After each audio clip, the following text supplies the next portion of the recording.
Hello. Today I have a chamomile tea. Very good. I wanted to share the story today about the security officer that I dated. For a while, I seemed to be attracting a lot of officer type correctional facility officers, security guards, police officers, men. I don't know if it was the area that I was living in, but there seemed to be a lot of them, kind of service-oriented men. But this guy, I'll say I wasn't super into him in the beginning, but he won me over because he was so clear about what he wanted and so forthright. I really appreciated the fact that I didn't have to wonder what he was thinking, and I knew exactly what his intentions were. And so even though I wasn't completely attracted to him, I was interested because he had all the qualities that I was looking for, or so it seemed in the beginning. He definitely did not keep that standard, and it didn't last very long because I definitely made the mistake of sort of oversharing about what I was looking for, and it gave him the opportunity to kind of pretend to be the person that I was looking for. Pretty early on, he was very clear that he wanted to be exclusive and just be dating me. And it seemed like he meant that for a little while.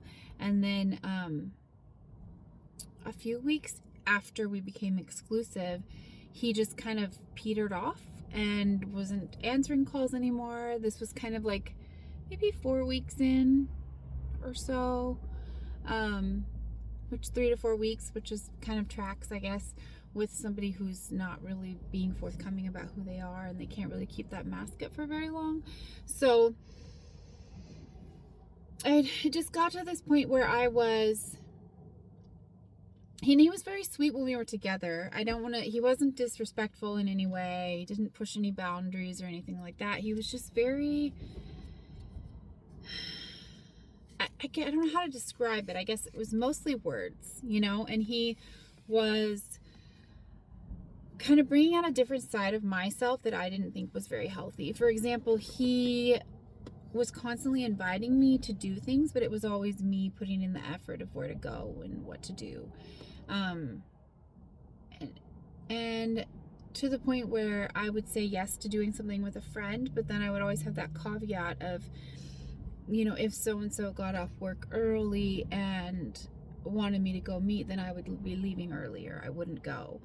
And it just, I don't know how much of it was really him and how much of it was really me, but I think as I reflect on that time frame, a period of my life, I was desperately trying to find a partner because I felt like that was going to prove that I had healed and moved on. And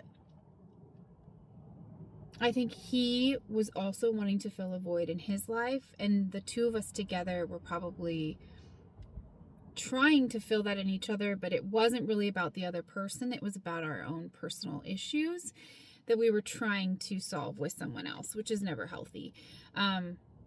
He did sort of peter off. I really don't think ultimately we were a good match. But at the same time, he wasn't really clear about what his intentions were moving forward at that point. And his words were saying, yes, let's be together. But then he wouldn't answer my calls. He wouldn't show up when he said he would show up. And it just started seeming really weird. And he did, I did find out that he was dating someone else. And so I ended it at that point.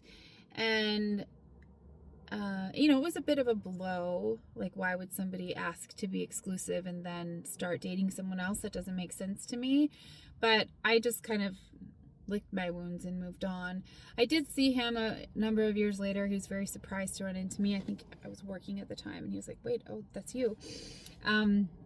We didn't speak. He was with somebody else, but it didn't impact me emotionally. It was just sort of a surprise to see him out of place like that. I don't think I'll ever understand how a person can ask for a commitment and then turn around and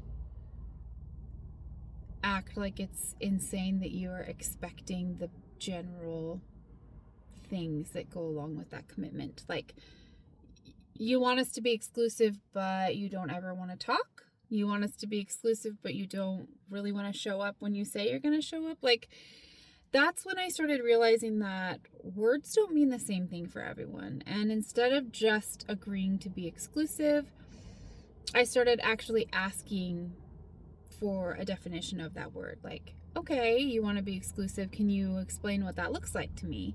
And that's where I started to kind of have a little bit more success, at least with as far as what my expectations were going into it and what I was going to be getting out of it and how much I was going to be giving into it as well. Because my definition of exclusive is not necessarily the same as somebody else's, and I was assuming that it was all the same and that like these general things were part of it, and it's just really not the case. So that was my biggest lesson. I don't know that he did anything intentionally wrong, or if he, just hadn't fully healed in that particular area, but I definitely learned that it's not enough to just have an agreement of be my boyfriend, be my girlfriend, be exclusive, be just us. We have a future ahead of us. Like, all of these buzzwords only mean as much as you think they mean.